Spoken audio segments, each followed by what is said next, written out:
Hey Ma, do you know what burst my bubble? What bursts your bubble? Actually, before we start, this is the first burst my bubble we've done in quite some time. I think my fans have been missing it. Well, that's your fans. I don't usually do burst my bubbles. I've been busy doing other things that I like to do. Right. But I'm going to do a burst my bubble about comedy college.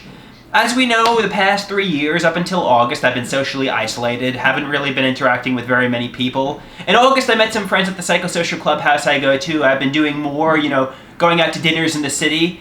But I'm still very PTSD shocked from the social isolation and, frustrations that stem... You've been getting out a lot and doing a lot of social stuff.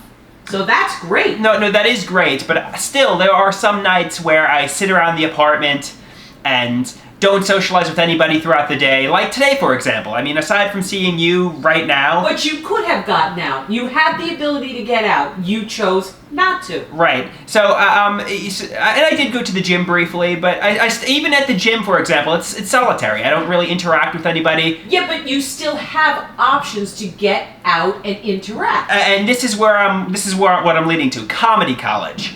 I want tomorrow night to take a comedy class at a local comedy club because it's getting out. Something I've been passionate about for years. In my early 20s, I always wanted to be a stand-up comedian because I'm very naturally funny, wouldn't you say? You are funny. You have a good sense of humor. Right. But something else that, I'm also afraid that I wear the crazy scarlet letter, like people are going to view me in a critical way. But that's everybody thinks that people are viewing them critically. That's you're internalizing your own. People, especially if you're going to get up in front of people and do stand-up, you get criticized. Right. That's not bullying. It has nothing to do with you personally. It has to do with the craft itself. It's a critical craft. People will like your comedy. People won't like your comedy. It doesn't mean it has any reflection on you as an individual. Right. So I mean, like Dr. Natural says, if I wonder, if somebody's paying for it and you would agree to pay for comedy college tomorrow night, don't even second guess it. I mean, have fun with it. Most likely it will be a stupid comedy college in a local neighborhood. What is your worst fear? Let's talk about your worst fear. Sometimes that puts them to rest. What is your worst fear about it? I think it is a little bit like insecurities, anxieties, a panic attack. Talking to people? Like I feel like I'll go in there like a deer caught in headlights. Everybody will be looking at me like I'm a freak. No, that's the past. That's not the person you are now. Look at people in the eye, smile, be charismatic. That's who you are now. Do not put yourself in that bubble. Don't put yourself there. Don't say that. If you do that, you'll make yourself insecure. Right. Say, I've got this. I can practice talking to people on the train, the lady next to you, the person behind you, and even if they look at you and go, scoff at you, who cares? No, I need to be more confident. I need to realize I am hysterical. I'm probably better than many of the comedians there. However, I also said sometimes when I'm very uncomfortable, I don't behave like myself. Like I'll go into a situation like the comedy college, and I'll behave like a robot, like, oh hi, how you doing? Like very insecure and anxious. Everybody gets nervous in the beginning. But if I'm naturally myself, I'm like really funny. Well, okay. Like when I'm around my friend at the psychosocial clubhouse, when I'm around people that understand me, like I'm really hysterical, constantly telling jokes. I'm really like the funniest guy there is. But most people are shy when they first get into a setting. Most people.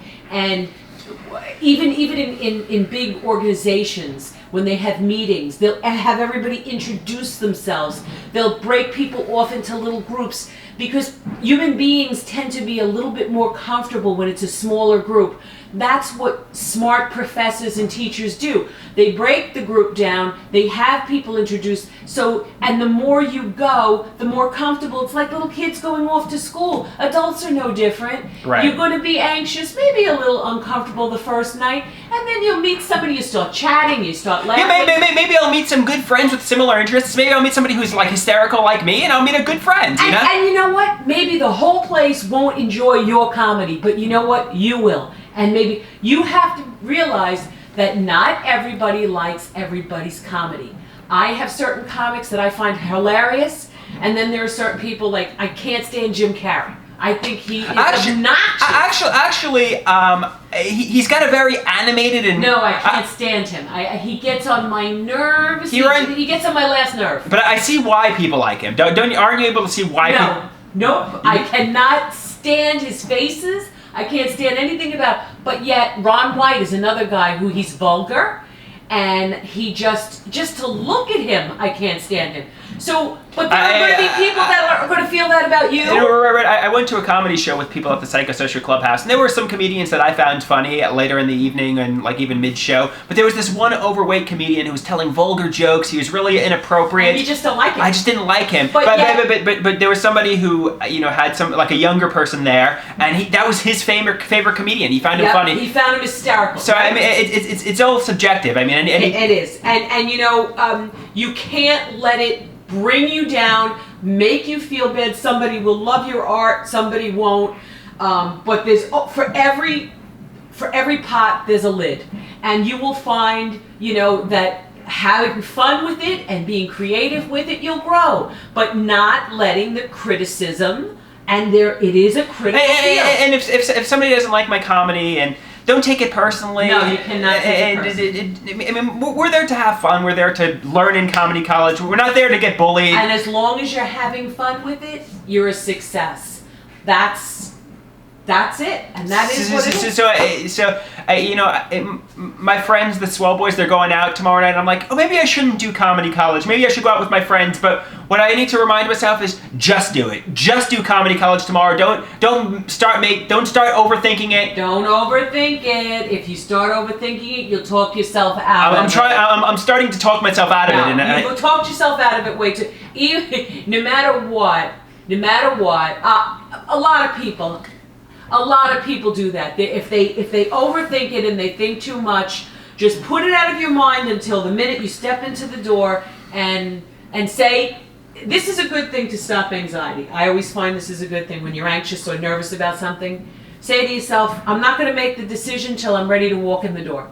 And then just put it out of your mind. And then when you're ready to walk in the door, then you can think about it. Give yourself permission to take a break from it until you walk in the door, and do not think about it anymore. Well, so to sum up, move the sand, like Dr. Natural. Move the sand, but don't think about the sand until you're ready to walk in the door. Like Dr. Natural says, move the sand, walk in there with purpose and confidence, say, I'm really funny, I'm going to meet some friends, I'm going to have a great time. Don't go in there with a negative mind. And it doesn't matter who else thinks you're funny. You are enjoying it.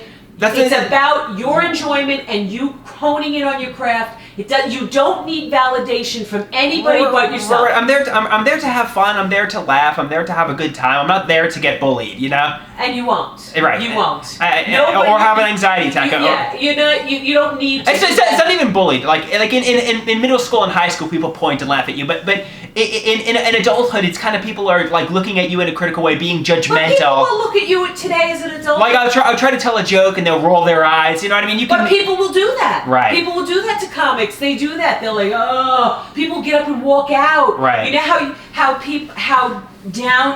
people feel when they're up on stage and they're trying to do a comedic act and people walk out. Interesting story. We were at a resort and there was a guy playing the piano. He was playing songs and he was playing the piano. And there were a few people sitting around and it was his job to entertain. And was he good? He wasn't bad, but he really wasn't drawing the crowd. And you know what?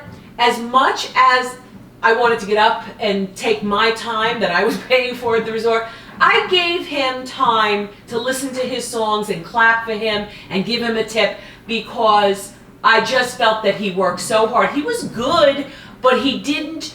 The type of crowd, he didn't draw the type of crowd.